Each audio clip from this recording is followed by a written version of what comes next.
Bonjour amis photographes, bienvenue sur la chaîne La Pose Benoît. Aujourd'hui nous allons ajuster une photographie avec deux photographies pour arriver à une bonne exposition. Alors je vous dis bon visionnement.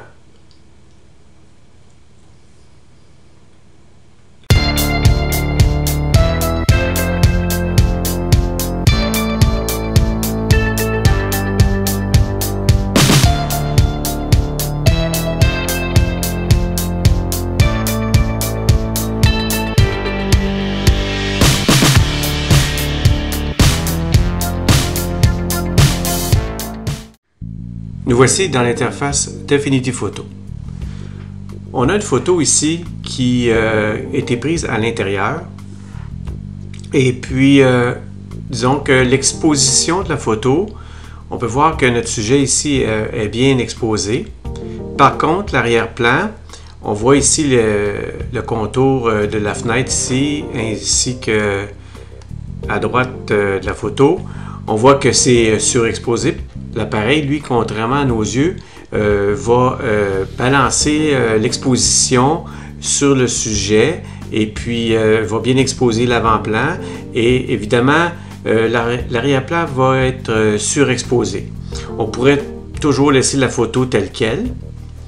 Par contre, si on veut aller chercher les détails dans la zone qui est surexposée, on peut faire un HDR comme on a déjà vu dans le tutoriel sur la photo panoramique. Je vous reporte à cette vidéo qui va s'afficher dans le coin supérieur droit. Ou on a une autre technique. On peut prendre deux clichés qui vont prendre l'exposition cette fois-ci sur l'arrière-plan. Comme j'ai fait ici pour ce tutoriel, j'ai fait une deuxième exposition et on voit que les détails ressortent là finalement au niveau de la fenêtre. Bon, il y a le flou d'arrière-plan, ça dépend effectivement de la focale et de l'ouverture, mais on voit que c'est bien exposé à l'arrière-plan. Par contre, toute la zone qui est exposée, bien exposée sur l'autre photo, ben là, elle est plus sombre, puisque l'appareil, lui, il ne peut pas faire les deux en même temps. Alors, on va voir comment dans le logiciel Infinity Photo, on peut, par des manipulations, faire une bonne exposition de façon globale. Pour commencer, nous allons sélectionner la photographie avec les hautes lumières en pesant sur la commande A pour la sélectionner. Par la suite, nous allons peser sur la commande C pour la copier. Puis on vient sélectionner la deuxième photo où le sujet est bien exposé. Puis on va peser sur la commande V. En pesant sur la commande V, on vient coller le calque de la photographie. Ici, nos deux photographies ont été faites à partir d'un trépied. Donc la caméra était stable, donc le cadrage est identique. Advenant le cas que vous faisiez la photographie à main levée, il est possible que le cadrage ait bougé un tout petit peu. Je vais vous montrer la manipulation à faire si vous avez un petit décalage entre les deux photos. Alors on va se diriger ici au niveau des calques et puis dans la fenêtre ici déroulable, on va venir choisir Différence. Par la suite, on va venir sélectionner l'outil Déplacer et puis on va venir cliquer sur notre photographie pour déplacer, venir ajuster correctement la deuxième photographie par-dessus la première pour qu'il n'y ait pas de décalage. Évidemment, nos photos, comme je le disais tantôt, étaient bien alignées. Alors, à ce moment-là, je n'ai pas besoin de faire d'alignement. Alors, je vais revenir en arrière. Voilà. Donc, on considère que tout est bien droit. Une fois que la manipulation est terminée, on reclique ici sur l'outil Vue. Puis, on va replacer à la normale. Voilà. Par la suite, on va venir cliquer ici sur la plage de fusion pour pouvoir révéler notre photographie du sujet qui est bien exposée.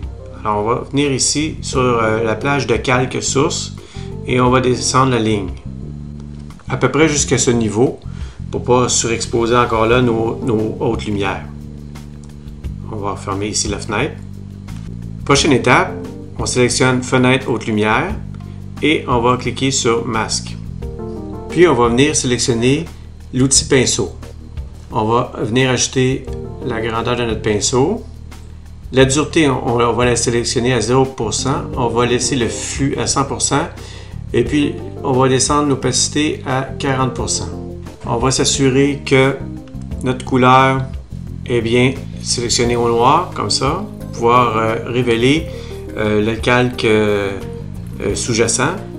Voilà. Et maintenant, on va peut-être agrandir encore un petit peu notre pinceau. Et on va venir révéler notre sujet, de façon à ce que l'exposition soit un petit peu plus claire, si on veut.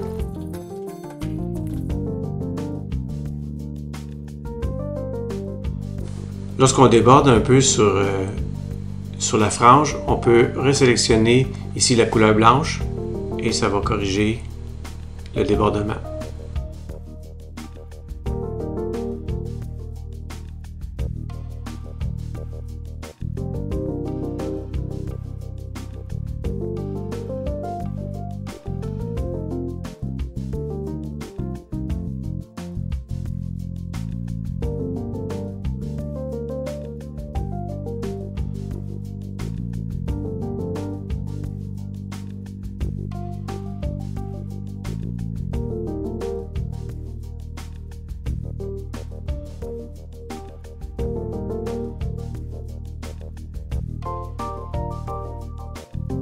Ici, on peut jouer avec l'opacité encore une fois.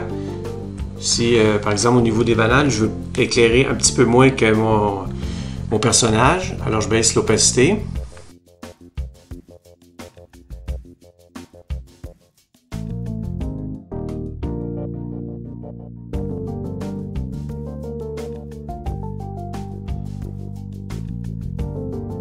Comme on peut voir ici, on a beaucoup de possibilités au niveau de l'ajustement, au niveau de la luminosité. Moi, je considère ici que mon image me plaît. Là, j'aimerais peut-être retoucher l'ensemble de l'image un petit peu au niveau de la luminosité, peut-être appliquer une courbe, mais avant cela, je vais aplatir mon image. Alors, je vais dans le menu ici, dans Document, et je clique sur Aplatir. Et je m'en vais dans mes calques de réglage. Je vais peut-être revoir la balance des blancs. Alors, je vais cliquer sur sélecteur de couleurs.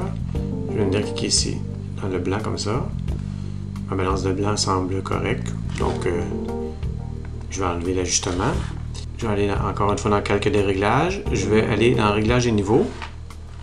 Je vais ajuster un petit peu les blancs et les noirs. Voilà. Ma retouche est terminée. Alors, j'espère que ce tutoriel vous a plu. Alors, c'est ce qui termine ce tutoriel sur la manipulation de deux photos pour arriver à une correction adéquate. Alors, je vous dis merci. Dans le prochain épisode, nous allons voir comment utiliser le réglage séparation des tons dans le logiciel Affinity Photo. Je vous dis à la prochaine fois. Merci.